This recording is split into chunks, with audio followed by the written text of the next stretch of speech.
जिस होली के त्योहार को पूरा देश हर्षोल्लास से मनाता है, क्या कोई जानता है कि इस त्योहार की कहां से शुरुआत हुई थी?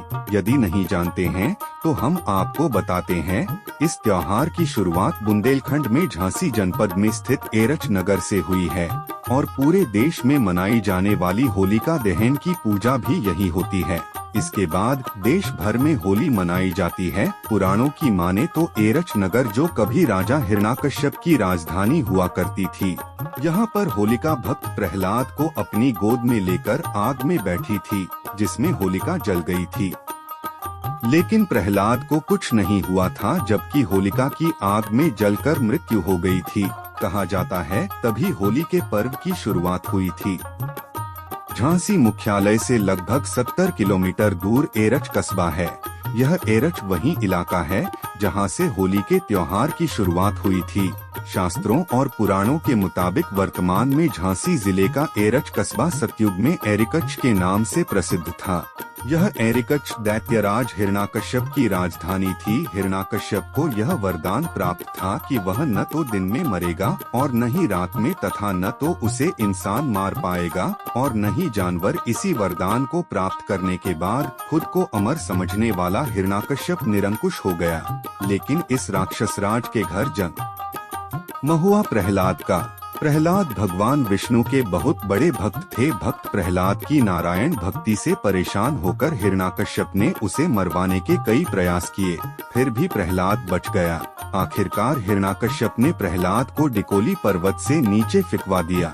डिकोली पर्वत और जिस स्थान पर प्रहलाद गिरा वह आज भी मौजूद है। इसका जिक्र श्रीमद् भागवत पुराण के 9वें स्कंध में व झांसी गजेटियर पेज 339-357 में मिलता है। पौराणिक कथाओं के अनुसार हिरण्याकश्यप की बहन होलिका ने प्रहलाद को मारने की ठानी। होलिका के पास एक ऐसी चुनरी थी जिसे पहनने पर वह आग के बीच बैठ सकती थी, जिसको ओढ़कर आग का कोई असर नहीं पड़ता था। होलिका वही चुनरी ओढ़ प्रहलाद को गोद में लेकर आग में बैठ गई, लेकिन भगवान की माया का असर यह हुआ कि हवा चली और चुनरी होलिका के ऊपर से उड़कर प्रहलाद पर आ गई। इस तरह प्रहलाद फिर बच गया और होलिका जल गई। इसके तुरंत बाद विष्णु भगवान ने नरसिंह के रूप में अवतार लिया और गोधूली बेला यानी न दिन न रात में अपने नाखूनों से डिकोली स्थित मंदिर की दहलीज पर हिरण्याकश्यप का वध कर दिया। बुंदेलखंड नहीं बल्कि पूरे देश में होली एक दिन पहले होलिका दहन की परंपरा चली आ रही है। एरच में आज भी इस परंपरा को स्थानीय निवासी फाग और गानों के साथ हर्षोल्लास से नगर में शोभा यात्रा निकालकर मनाते हैं।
भैया शुभ नाम आपका? अमित चौरसिया। अमित जी, ये एरच नगरी का क्या इतिहास है और होली की शुरुआत हुई थी, क्या है पूरी कहानी में? एरच नगरी अति प्राचीन नगरी है। विश्व की पहली राजधानी के नाम से इसको जाना जाता है और होली जैसे अनूठे त्योहार का उद्गम इसी एरच नगरी से हुआ है। पौराणिक मान्यता है कि हिरण्यकश्यप और हिरण्याक्ष दो भाई थे। 12 रूप रखकर भगवान विष्णु जी ने हिरण्याक्ष का वध किया और पृथ्वी को उससे मुक्त करा करके अपने केंद्र पर स्थापित किया। हिरण्यकश्यप को यह बात बड़ी खराब लगी कि हिरण्याक्ष का वध भगवान विष्णु ने किया है, तो विष्णु जी से हिरण्यकश्यप बड़ा द्रोह मानने लगे। लेकिन भगवत कृपा से हिरण्याक्ष के यहाँ जो पुत्र हुए उन्हें हम सब श्री भक्त प्रहलाद जी के नाम से जानते हैं, जो इसी एरच नगरी के बालक हैं और इस नगरी को भक्त प्रहलाद की जन्मस्थली के नाम से भी जाना जाता है। तो हिरण्यकश्यपु ने जब देखा कि उनका पुत्र प्रहलाद भगवान विष्णु की भक्ति में लीन रहता है, मैं छोटा सा 4-5 वर्ष का बालक, तो ये बात उन्हें बड़ी खराब लगी और उन्होंने प्रहलाद को समझाने बुझाने का बड़ा प्रयास किया। लेकिन प्रहलाद जी के मन में भगवान विष्णु के प्रति ऐसा भक्ति का बीज अंकुरित था कि वो मिटने वाला नहीं था।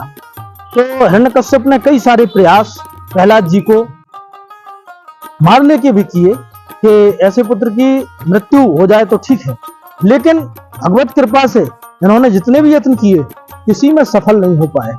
विषाक्त भोजन कराए, काले नाग से डसाया, यहाँ पास में स्थित ग्राम दिकोली है, उसमें जो डीकांचल पर्वत है उस पर्वत की चोटी से नदी में फेंकवाया।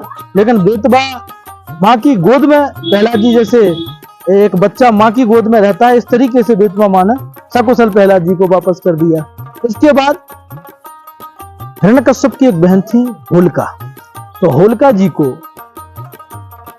ऐसा हिरण्यकश्यप ने कहा कि तुम्हें ब्रह्मा जी का दिया हुआ चीर है जिससे तुम अग्नि में नहीं जल सकती हो, तो तुम प्रहलाद को गोद में लेकर के अग्नि में बैठ जाओ ताकि ये प्रहलाद जल जाए और इसका जीवन समाप्त हो जाए। होलिका जी ने हिरण्यकश्यप की बात मान करके ऐसा ही किया। लेकिन एक भाव इसमें मिलता है कि होलिका जी चूंकि प्रहलाद की बुआ थी और बुआ को भतीजा अपना बड़ा प्यारा होता है, तो उन्होंने प्रहलाद जी को जैसे ही अग्नि जली तो अपना चीर निकाल करके प्रहलाद जी को उड़ा दिया और खुद जल गए। क्योंकि कथा यह है कि भगवान विष्णु की कृपा से जैसे इनके सारे षड्यंत्र फैल हुए, ये भी फैल हुआ। लेकिन ये भाव है जो होलिका जी को कहीं ना कहीं हम लोगों के सबके लिए पूजनीय बनाता है। तो जब प्रहलाद जी उस चिता से भी सकुशल वापस बाहर निकले और होलिका जी जल गई, तो बाहर जो उनके बंधु बांधव प्रहलाद के मित्र दुखी हो रहे थे, तो उन्होंने प्रहलाद को सकुशल देखा तो एकदम खुशी से झूम उठे और वहां पर जो राख वगैरह उनकी पड़ी थी चिता की, रंग कलर जो भी था, तो एक दूसरे को खुशी में उड़ा करके लगाया।